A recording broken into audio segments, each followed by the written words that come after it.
जय श्री माताजी. जगात कसं आलो माहितीये. हा. मी अगदी डिप्रेशन मध्ये गेलो होतो. बर. म्हणजे असं मरायलाच टेकलो होतो, असं झालं होतं.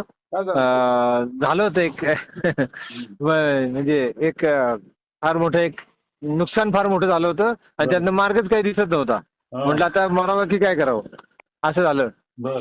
आणि त्यावेळेस मग मी चतुर्शृंगी मंदिरात गेलो होतो. रविवारचा दिवस होता हा. आणि तिथे आपले सहयोगी सगळे बहीण भाऊ सगळे होते. ते आपली सेवा करत होते. हा. त्यावेळेस गर्दी भरपूर होती आणि मी बरोबर गणपतीचं मंदिर जे आहे ना हा. त्या ठिकाणी मी फार चिडलो मातेवर, म्हणजे चतुर्शृंगी मातेवर. हा. मी रोज जायचो मंदिरात. हा. मी आणि साकडे घातले होते. मी म्हणलं मला मार्ग तरी दाखव, नाही तर मारून टाक, हा. काहीतरी एक कर. पण काहीच बदल नाही. मग मी चिडलो. मी म्हटलं काही नाही, पाषाणाची मूर्ती फक्त, बाकी काही नाही. मी आजपासून येणार नाही मंदिरात. संपला विषय. म्हटलं संपलं आता, फुल स्टॉप. आणि असं रागारागात उतरत उतरत खाली आलो. गणपती मंदिराच्या समोर जसं आलो, तिथे आपला एक सहयोगी भाऊ होता. त्याने बोलवलं. म्हणलं एक थोडस याल का इकडे, तुम्हाला एक अनुभूती देतो. मी म्हटलं आता तर कसली अनुभूती देताय म्हटलं. आता तसं काय आयुष्यात काय नाही उरलं माझ्या. म्हणे असं काय म्हणता, या मग तुम्ही इकडे, मी दाखवतो तुम्हाला एक अनुभूती. आणि त्यांनी मग ते रिअलायझेशन दिलं मला.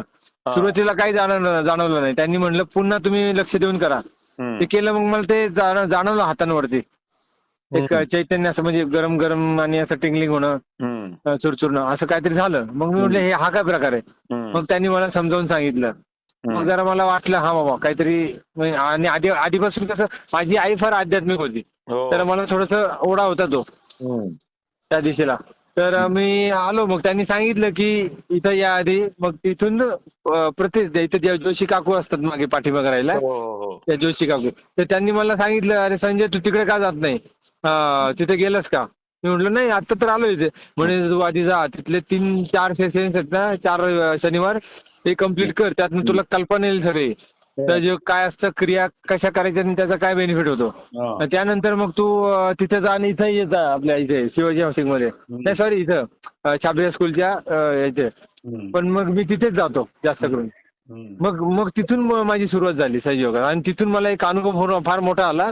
तो म्हणजे 6-7 महिने जे कोडं सुटलं नव्हतं ना, ते माताजींना फक्त मी मनापासून म्हटलो, माताजी काहीतरी मला रस्ता दाखवा. आणि 7च दिवसात माझं ते पार झालो त्यातनं अगदी.